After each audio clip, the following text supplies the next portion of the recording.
Block TV, connecting the world. Ateker Kingdom Alliance presents Ateker North America Convention 2023, scheduled on 20th to 26th September 2023 in Atlanta, Georgia, Clarion Hotel, and on 26th to 30th September 2023 in New York City, Long Island Union Dalimarion Hotel. The guest of honor shall be His Royal Highness Papa Sunday Emolot. Registration fee for this convention is $250 For flight and visa arrangement, contact Tio Tour and Travel.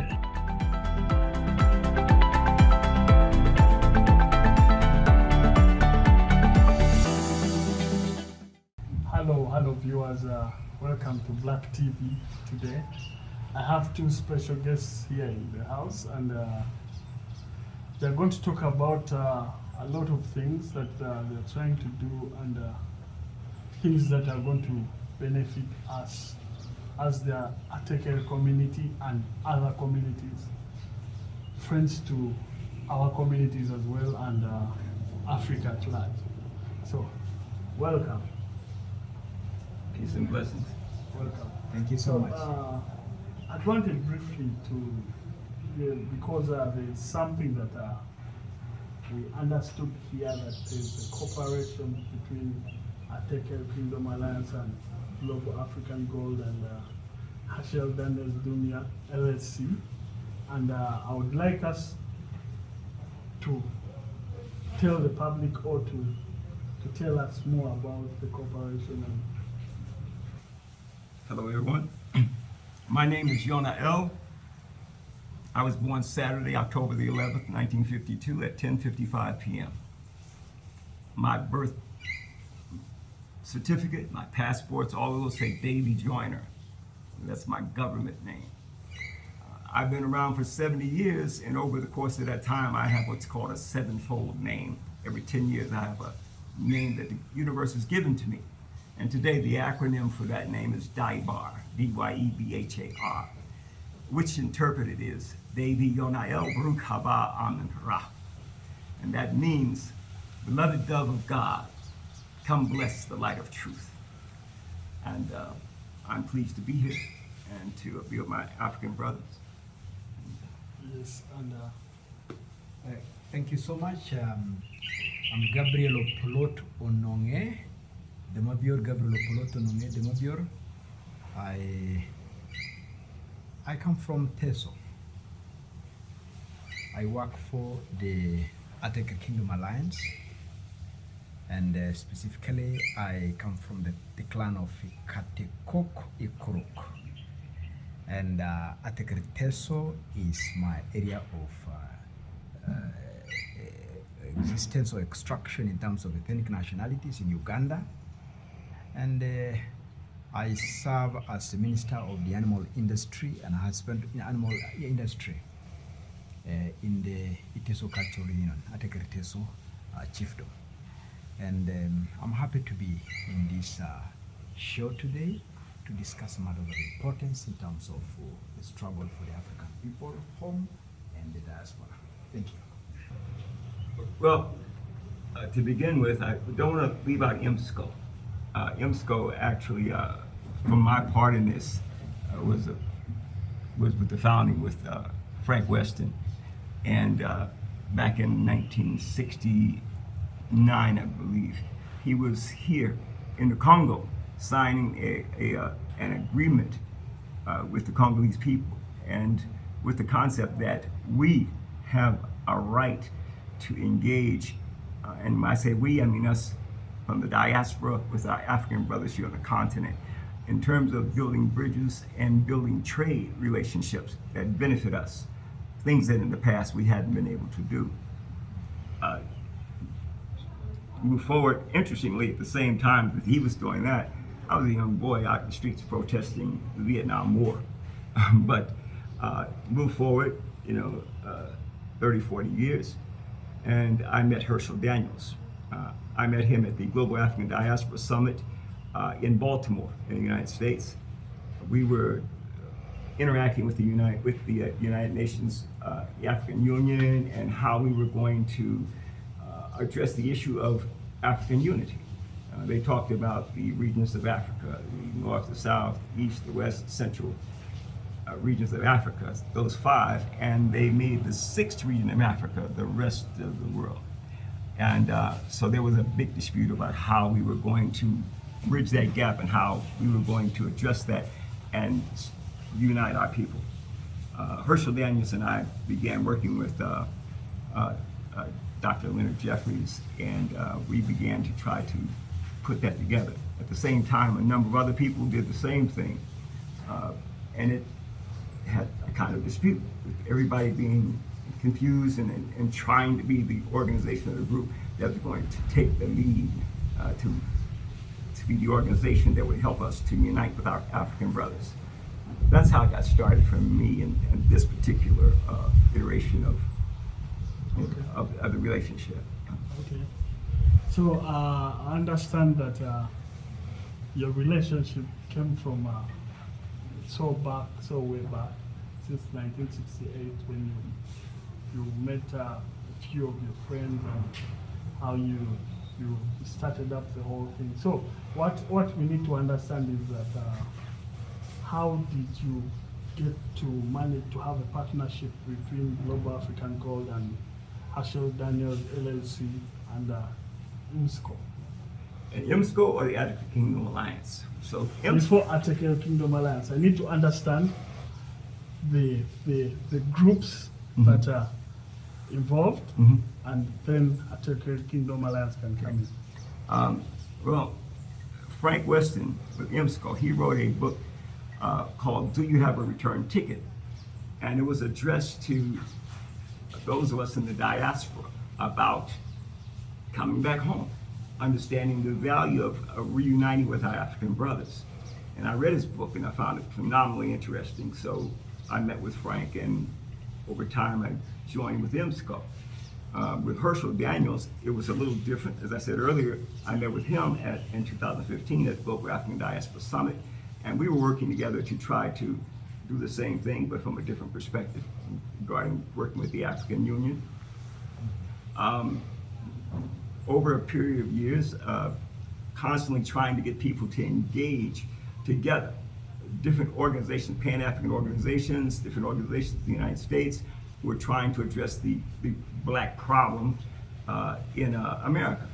And these different organizations were all trying to, in their own way, be the organization that addressed the problems that we had. Unfortunately, everybody saw them from a different perspective. And the problem, as I saw it, was that each organization was a toothpick. And they had their little perspective that they were trying to deal with the government, with the officials, and trying to address the problem. I wanted to get them united and get everybody to come together as one strong organization. Instead of the little tiny toothpicks, we could become the strong oak tree. I believe there's a scripture somewhere that says that blessed is he who, when he walks a path, has someone with him to help him. So when he stumbles, he has someone to give him support. And a threefold cord is not easily broken. The idea being that there's strength in numbers. So I tried to get everybody to again, just join together, let's work together instead of separately. And people began to call me Buck, B-U-C, Black Unity Coordinator, because that was all I talked about, uniting the organizations. It didn't work because each organization wanted to be the one, and they didn't want to work with each other. And so for years I wore that banner and tried as I could to, but people weren't hearing it. So I have some few questions that I would love to ask, and I wanted us to understand here what we are on, because there's Elder Yonah L and there's you, Opolot. So I needed to understand how you people came to be, how it started from, where it started from, and what's the mission, what's your vision and agenda, and what are you looking at solving? I should say the communication between the Africa at home, continental Africa, and the sons and daughters of Africa in the global diaspora has been going on ever since the days of slavery, slave trade, and now the post-colonialism era that we are in. That communication intensified of recent using technology. As you know, this is the information era. We've had a lot of communication, but most important is that the leadership of the Ataker people, especially Ataker Teso, His Royal Highness Papa Paul Sunday Etomeleng Emorod, has established cultural envoys across the world. We have a cultural envoy in the Caribbean, a cultural envoy in the United States. A cultural envoy in the Caribbean is Dr. Samson Esudu. In Guyana, a cultural envoy in the US is Ambassador Oprong Ekajulo, and the cultural envoy for the United Kingdom, and that is Ambassador Okwalenga Emokol Michael.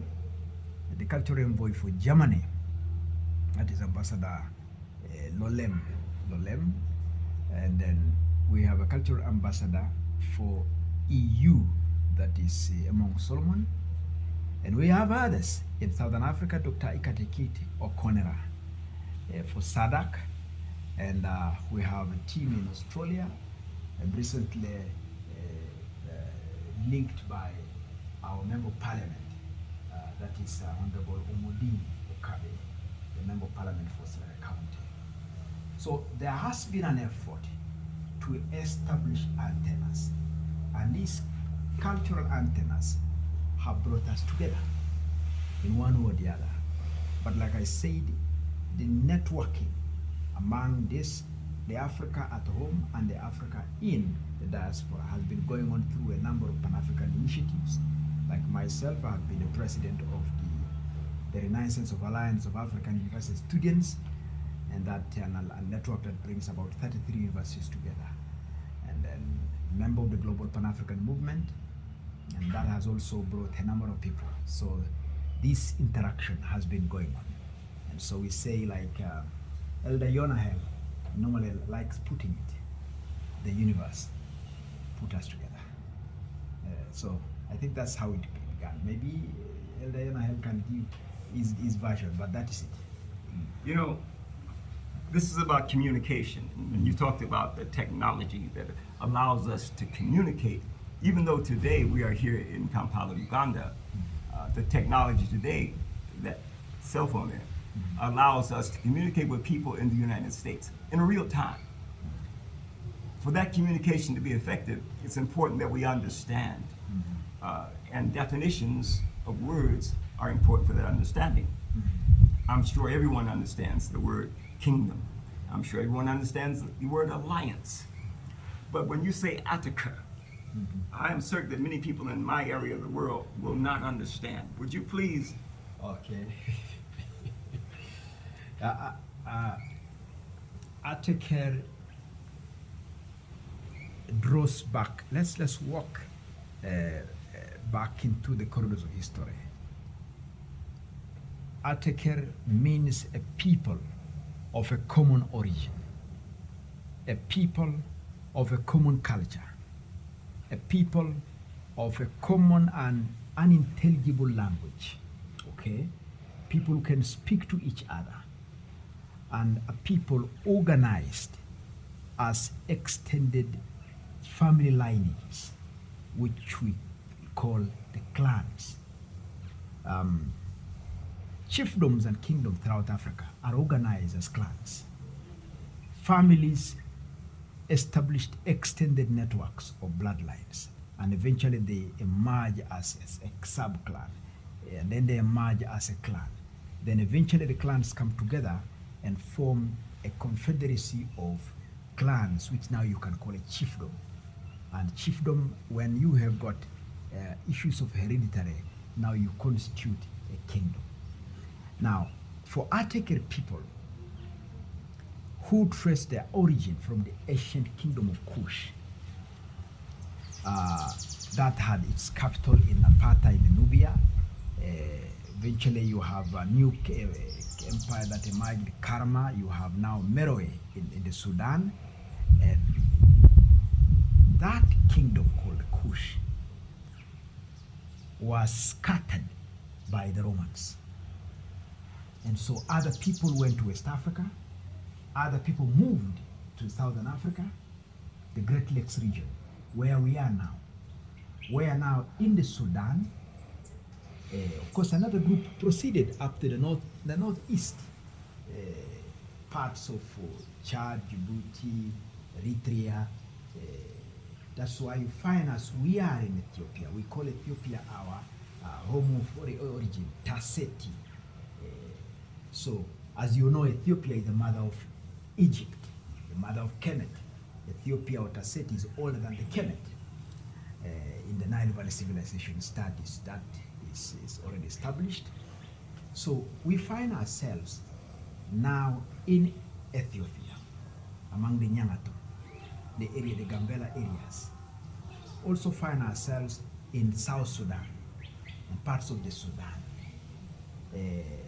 what we normally call the Lemi Triangle, one of the richest triangles in the world with a lot of minerals and a lot of endowments.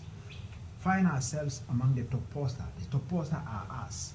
The Nyangatom are us. Nyangatom are in the southern Ethiopia. The Toposa are in South Sudan, being currently led by Governor Lobongo Jore. And then we have the G in Buma State, also in Ethiopia, in southern Sudan. Then you have got Ateker G, who are in Uganda, in Kotido. And then you find Ateker Lamo, the one we call the Nisere, the ones who spread out in the most sparsely populated areas of the migration path. Then we have the Iteso, the Ateker Teso, the ones who see beyond. So Iteisio. So these ones are found in Kenya and in Uganda. And so you have got the advanced group, the ones who left earlier, the Warusha in Tanzania. And then you have got the Maasai as the advanced team. Yeah. So we have a small group that has also crossed to the Congo area. So when you talk about Atekera, according to Father Longokuo, one of the major strugglers in the 55-year war that created the Republic of South Sudan, Father Longokuo and Governor Lobongo Jore, they thought of a way we can bring a union of Atekera with Minister Lokelis Peter Aymat and the governor, the former cabinet secretary for minerals, C.S. Munyes Kionga, and that team thought of recreating the modern Kush, building a new Kush, because it tied with the thinking of the new Sudan, which Dr. John Garang de Mobior, this former SPLA chairman and commander of the movement, when he came up with a new idea of building a new Sudan. So Ateker is that union of people of common origin, union of people of common culture, union of people of common occupations. So we, as the Ateker people, are looking forward to network now with the kingdoms that are literally fragments of the greater Kush Empire. So we are rebuilding the pre-1885 foundation, which is an alliance. President Museveni says one of the reasons as why we were conquered is because the kingdoms and the chiefdom organization was weak. So the strangers who kidnapped our sons and daughters took advantage of that. So they gave the other chiefdom weapons to fight against the other chiefdom. And then we opened ourselves and our sons and daughters. That now you represent. the people of African descent in the United States, those who have created their own republic, if I may say, in the Caribbean, were taken on the account of disorganizations of chiefdoms and kingdoms. So I want to stop there. You know, that was so important because from where I'm from the United States, obviously. Many people who know me or have come from where I'm from, they hear that word Attica and they don't know what it means. Now they have a definition, they have an understanding. And even for myself, when I hear that word Attica, I can now say with confidence, with truth and with security, that I am Attica, USA. Yeah. I'm coming home. For so many years, I didn't know who I was, but now I know I am Attica. I understand. Being here, sitting with you, my brothers, I'm overwhelmed with joy, pride, understanding. You know, when you hear the word Africa, we tend to think of this continent, but we know that Africa is not the real name. You know, my father told me that he used to say Ethiopia. They thought Ethiopia was all of Africa. But then we look a little further and find I hear the name Akebula. And this is what's important for us to understand, to accept that we so many times misunderstand a simple word, a definition, and it creates confusion, it creates a problem. But now, my brothers and sisters in America, when they hear the name Attica, they can understand that that's where they're from. This is their homeland.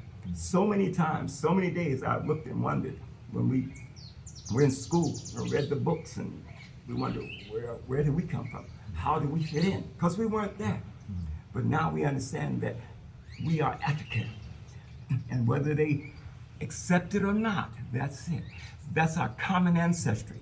And it is time for us to embrace the reality, the truth, and be prepared to make that journey home, which, like I spoke earlier about Frank Weston, who wrote that book, Do You Have a Return Ticket? For all my brothers in the United States of America, for all my brothers in Europe, in CARICOM, my brothers that are in South America, wherever you may be, do you have a return ticket? Yes, you do, because Africa is calling you home. They are saying to you, this is where you're from, come home. Be here with us, help us to build, to restore our people to the former greatness. We're talking about being in the seat of creation, where all culture was formed in this country, in this continent. And this is an important conversation we're having. Unfortunately, it's going to take us some time to cover all the things that we have to cover, but we're here, we're up to the task. Yeah, allow me just chip in. You see, work that was done by Professor Leakey, we have great scholars of Attica like Boniface Korobe, the cultural advisor to the governor of Turkana County, and many other scholars like Dr. Pulkol David. Okay, it is established that the current Attica languages are the ancient languages of the world, especially language like Akarimojo, the elders, the Turkana, the language of the Turkana, the language of the Itesu, the language of the Nyangato. These are established languages as the oldest languages of humanity. That's why if you went to Turkana, there is a place we call the Mountain of Elohim, the mountain of the Creator. So among Attica people, they have always said that the European did not come to preach religion. He just came to discover that we already knew this religion. So we have a whole mountain which is named after a supreme being, the mountain of Elohim. So Attica people go back to celebrate their pilgrimage, to pay pilgrim homage. And they have songs there that say, this is where we belong. So humanity, as it is clear, started in Africa. And so when we say, come home, we are not just making a statement that is based on some reading or what. No, we are saying it doesn't matter what happened to the sons and daughters of Al-Qaeda. It really doesn't matter what happened from 7th century, as Herschel Daniels normally says, up to 1962, actually, when Uganda got independence. That's when Saudi Arabia stopped the idea of slave trade. What is important? The chiefdoms and the kingdoms in Africa must reclaim their rightful position in being responsible over their sons and daughters.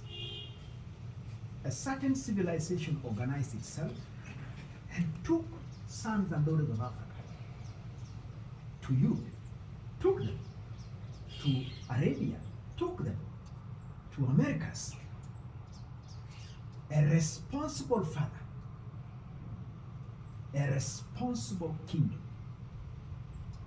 We don't talk about the republics because republics are a strategy that our forefathers said, I think in order to survive, we must find how we can fit in. That's why in 1662, we had something in Uganda. 1963, we had something in Kenya. 57, 54, because the exposed sons of Africa that went to study in Europe, like Julius Nyerere, Kwame Nkrumah, Lumumba, Patrice, and others, Uhuru Kenyatta, Jomo Kenyatta rather, and others, when they saw that, no, this is a strange operation happening here, that's when they came and said, no, we needed to establish a system of organization so that we can be able to resist, get these guys off our necks. A responsible kingdom, a responsible chiefdom, which we are now building, the alliance of chiefdoms, working together with their governments, should be able to reclaim their sons and daughters and say, come home, come home, come home. This is your homeland. This is your inheritance. This is where you belong. The sons and daughters of Africa, in the various organizations that they find themselves in, do not need to seek permission to come to Africa, because this is where they belong. They have the equal rights like any other indigenous African to say, I belong to Zimbabwe, which is a recent construct. But of course there was the Kingdom of Zimbabwe.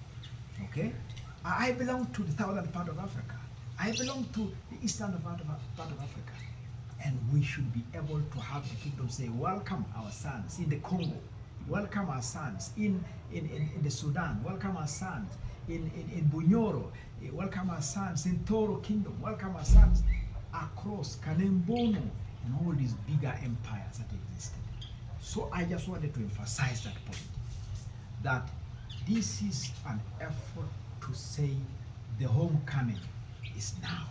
Welcome home and make a contribution. Thank you very much. Thank you very much. I needed to understand the cooperation in between the Global African Gold and the Take Care Kingdom Alliance and Herschel Daniels Junior LLC and NISCO. You know, when you were speaking earlier about 1962, 63, 64, 1963 in America, we were having, Dr. Martin Luther King was very strong and authoritative, so was also Malcolm X. And they had organized, or Martin Luther King had organized, a march on Washington. And we would see our people, this is when technology was in its early ages. And you would be on the TV, you know, the television back then had a screen this big and the case was that big. Today, everything is backwards now, because you see a complete recording studio you can hold in your hands.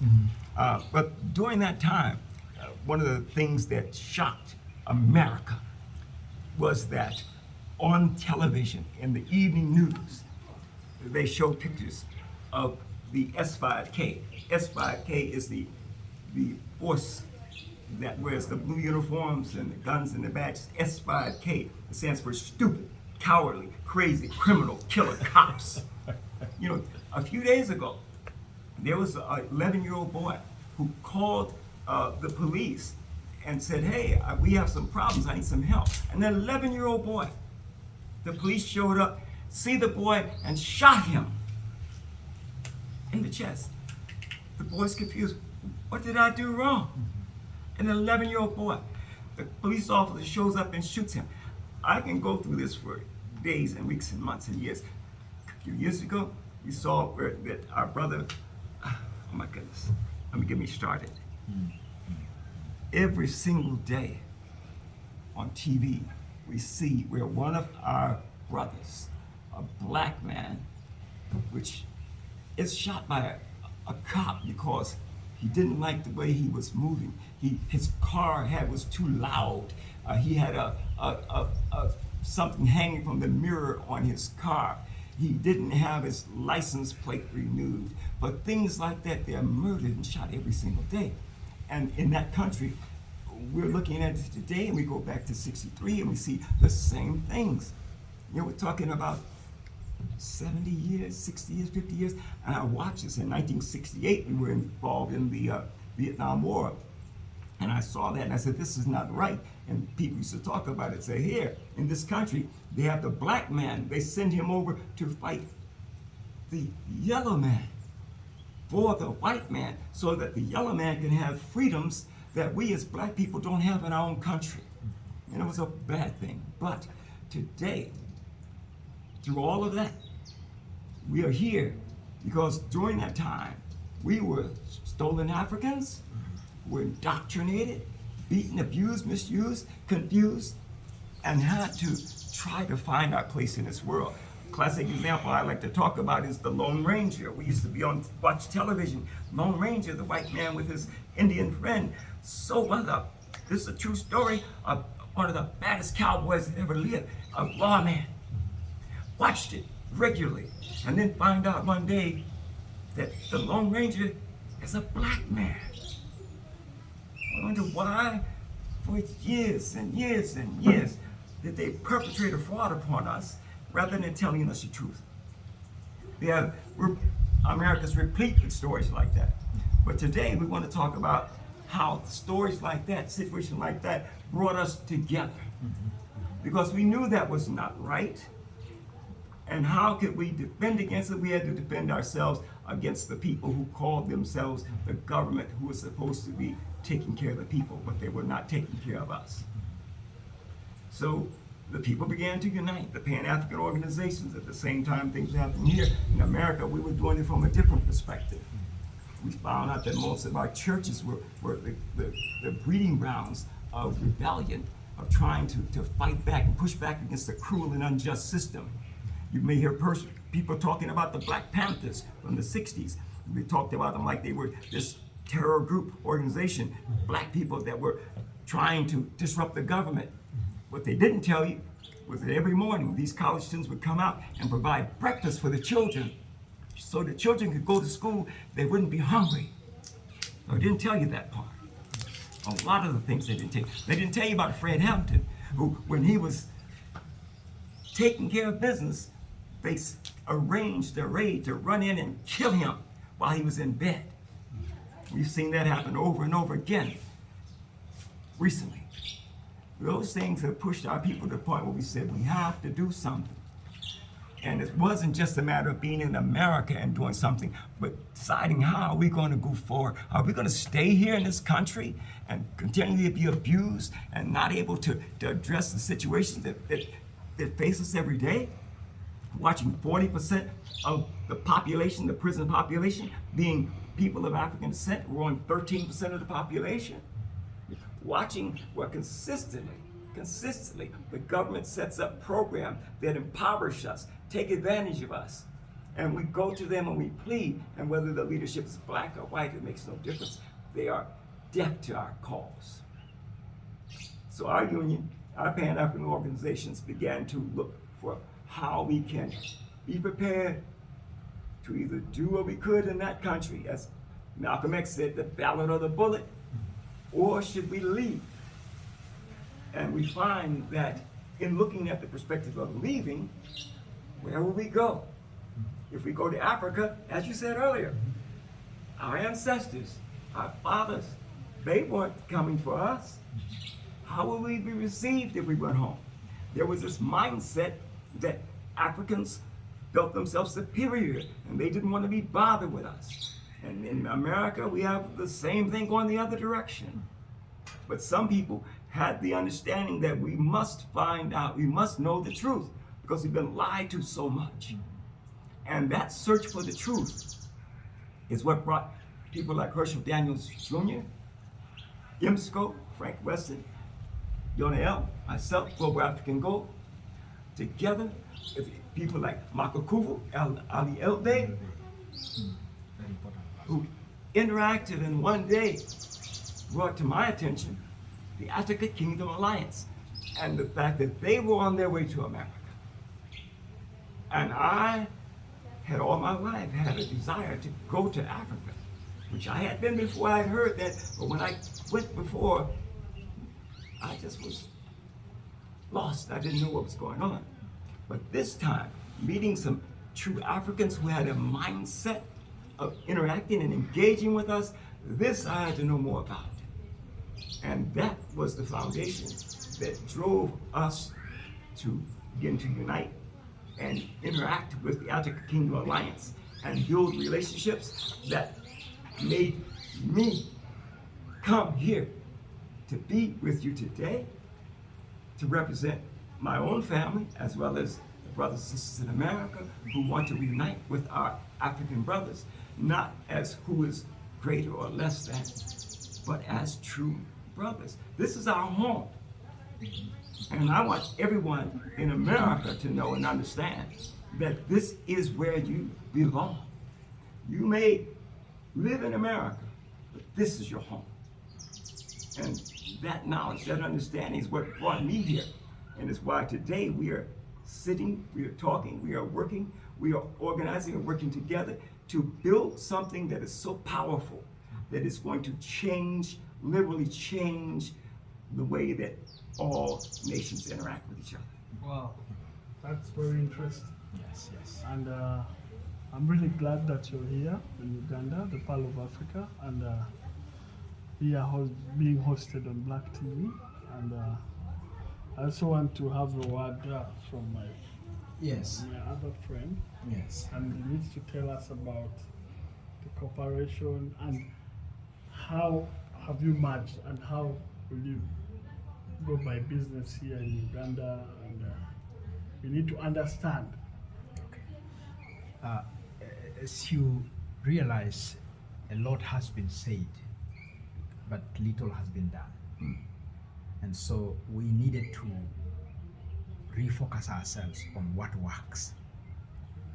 First, to appreciate that in Africa now, kingdoms and chiefdoms are fairly weak, but therefore, in that weakness, being isolated may even worsen the situation. So then we have to build an alliance of chiefdoms and kingdoms across the world. In Africa, there are about 750 chiefdoms and kingdoms. So using the continental blocks, we're not talking about the islands yet. We haven't even talked about the diaspora. There are other countries, like you have Haiti on its own. You have other countries that are trying to run it on their own, but they are not necessarily within the continent of Africa.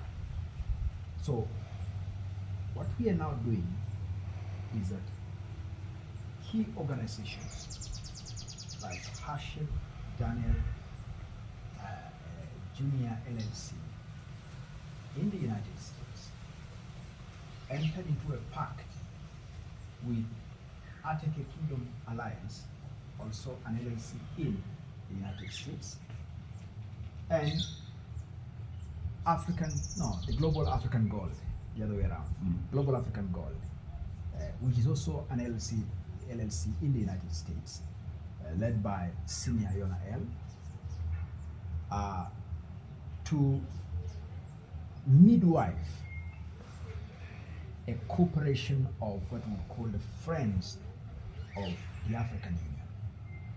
So in Uganda, because we are cognizant of the contribution of our ancestors, in 1963, 25th of May, African leaders converged in Addis Ababa and established an organization for the unity of the African people.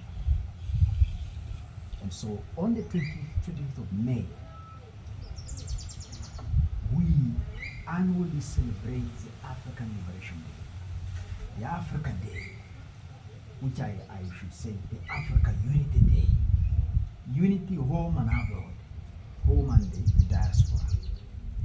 So what we have done now is that we have agreed to form the Ugandan Bureau of the Friends of the African Union. The Ugandan Bureau of the Friends of the African Union works with the African Union and works with the United Nations Permanent Forum for the People of African Descent.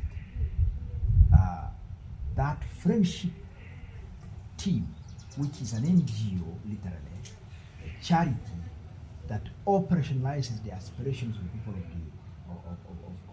of African descent, and also that champions the interests of the African Union at a global level. But there are other actors that are part of this. That's where now you find IMSCO on board. We find the UNESCO Peace Center on board. Okay? We find the Sons and Daughters of Africa on board. We find other organizations, Pan-African organizations that have been part of this generational struggle. One generation hands to the next generation. Patrice Lumumba has never talked about it. So what we are trying to do, PLO Lumumba, not Patrice Oluochi Lumumba, not Patrice Lumumba of Congo, the great Pan-Africanist, of course, of that time, and then the recent one now, who is championing the struggle of awakening our people. So this organization now that seeks to implement 50 points of our undertaking to mobilize chiefdoms in Uganda and move into the other regions of Africa that are collaborating with the Attica Kingdom Alliance. So that one, for the case of Uganda, already the government of Uganda is implementing a parish development model. The parish development model is an effort by the government of Uganda to get close to 40,000 villages, parishes out of poverty.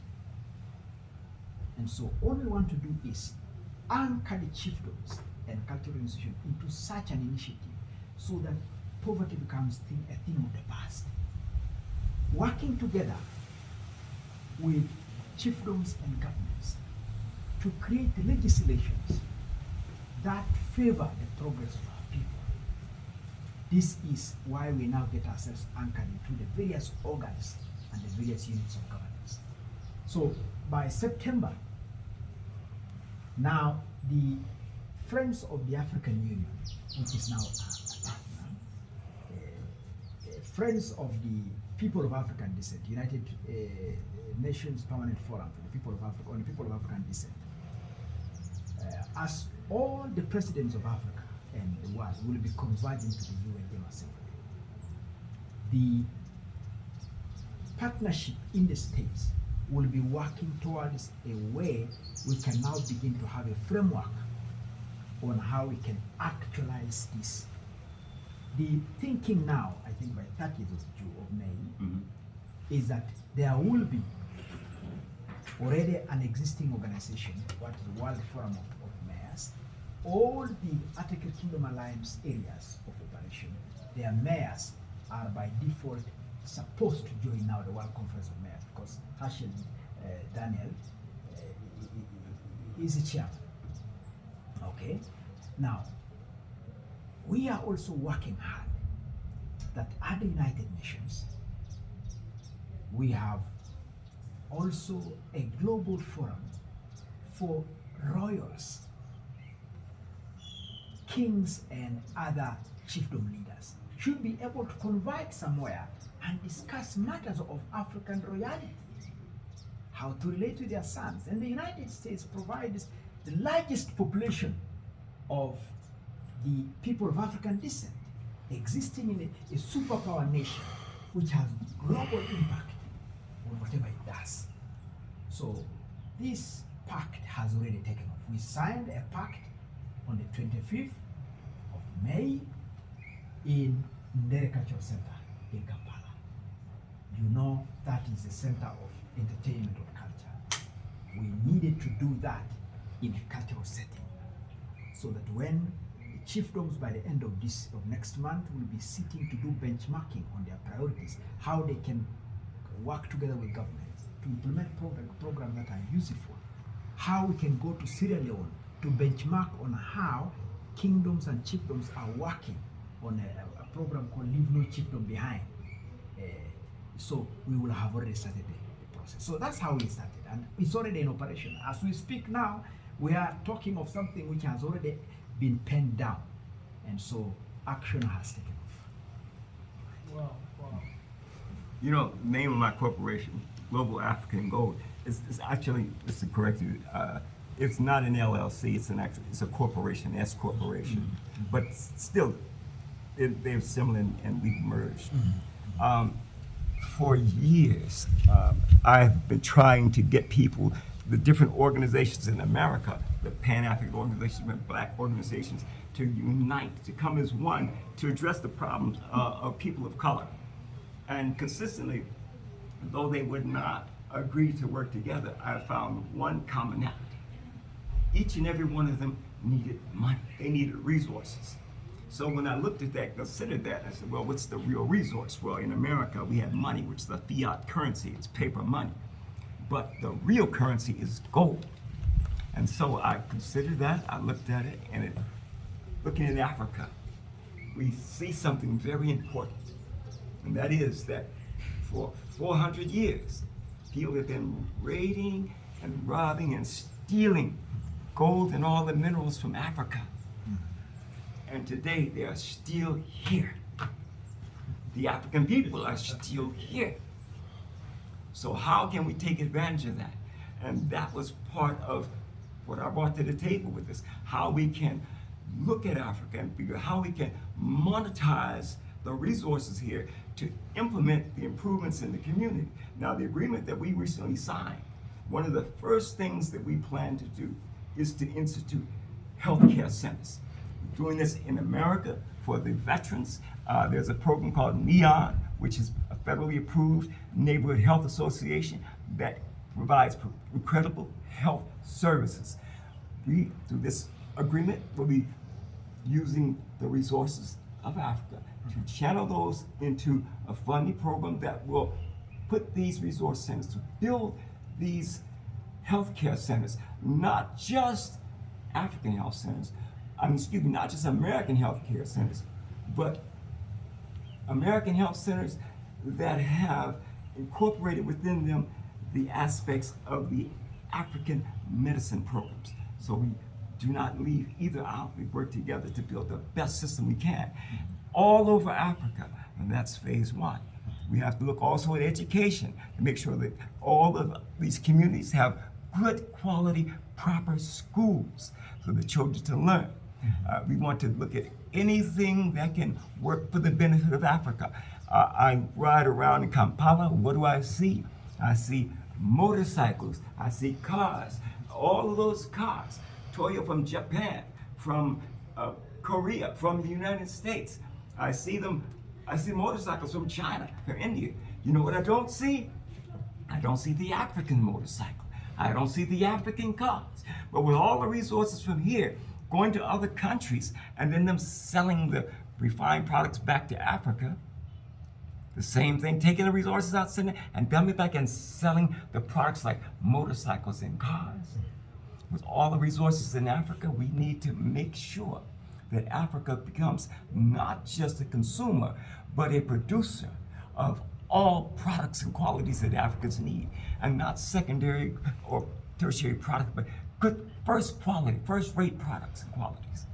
Those are the things that we are looking to work together as a community, as a partnership, to make sure that those things are not offered to just one community in Africa, or not just some communities in Africa, but every community in Africa, beginning with those who need the services the most and going to those who need it the least, and building as best we can, not just here, but all over the diaspora. Again, I say to you all, this is home. Come home. You've been invited home by your African elders, your African brothers and sisters, and this is where we belong. Oh, thank you so much. Thank you so much. As you've heard that Yonah L from the United States and my brother from Ateker Kingdom Alliance, what they are going to do and what cooperation is going to bring out of. So I needed to understand, are there any other activities or events that are part of the cooperation? Or There are a number of activities. First, it's clear that we have agreed that we have to work together, home and the diaspora, working together, and that's why our elder Yonah L, whom we have given a name with Jangro, to mean the courageous one, who has braved all this distance and come over here to connect with us. So one of the activities that is up for execution is the convention in September. A delegation of royals will be led by His Royal Highness Papa Moimo or Sande Emolo Tutumeleng to New York from the 20th up to 26th.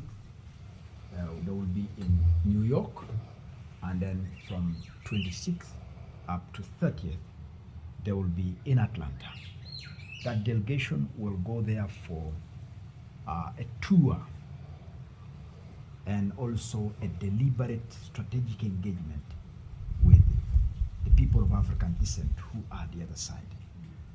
And we'll also take advantage of the United Nations General Assembly, which is taking place in the same month, to refine the issues pertaining the royals and the African diaspora in the various fora that the United Nations has provided.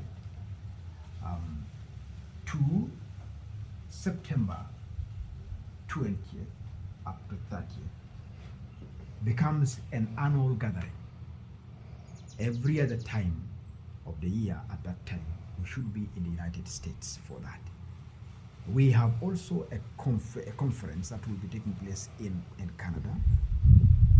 And there are others that are taking place in the United States in February, what they call Building Bridges, organized again by the Kingdom Alliance and other people there. And then we have other engagements organized by African ambassadors in other countries. We have something in Netherlands by June, organized by Ambassador Kerora and team. We have something happening in Australia around August of next year. So we have activities, but most important here at home in Uganda is the idea that we should be able to have the engagements with all the chiefdoms so that we can travel to the Sierra Leone for benchmarking on leave no chiefdom behind. That's going to happen. The details will be worked out, but we will be sitting as royals, Uganda, Bugisu, Bwere, Teso, Karamoja, Nyoro, Toro, Kochi, and all those at Busoga coming together to plan how this will happen. But as of now, what's happening is that TU Tours and Travel Agency is working to expedite the issues of visas and travel arrangements. These are going to be moving across, not just this year, but even for other years. So that's the Royal House for clearing those kind of things. But going forward, we have already started engaging the relevant actors, the government of Uganda, so that like government of Uganda is not yet a member of the Open Government Forum. So we hope to pursue a government of Uganda to see how they can be part of that, so that they can harness opportunities that are there. And then we'll begin discussing with the Office of the Prime Minister how to partner with the royals on participation of the chiefdoms in implementing the parish development model. So those are the many activities, but we can be found at Greenland Towers for more clarification. Greenland Towers, 4th floor. We can be able to engage whoever wants to find more on what is going on, and we're happy something is happening. Thank you so much to have you two here on our YouTube channel, Black TV.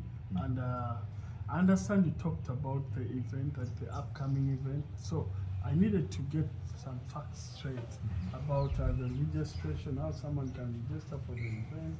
Yes, and, yes.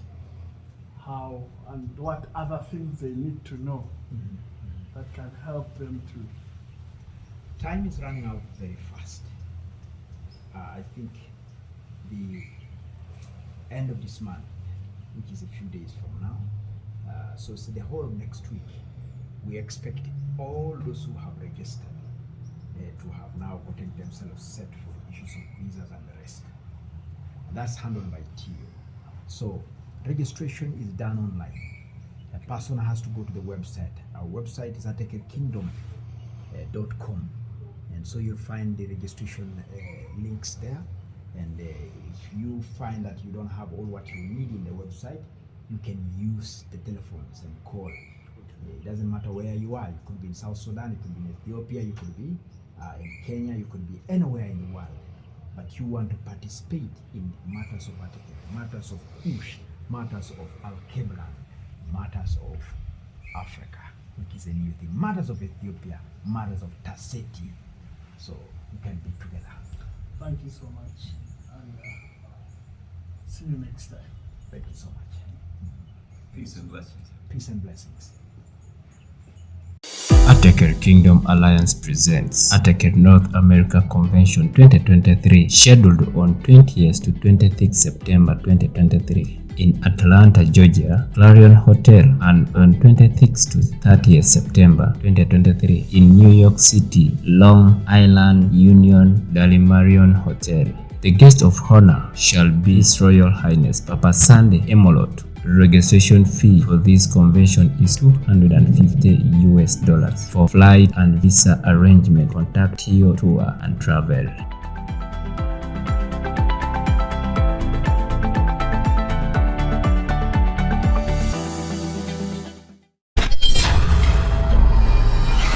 Black TV, connecting the world.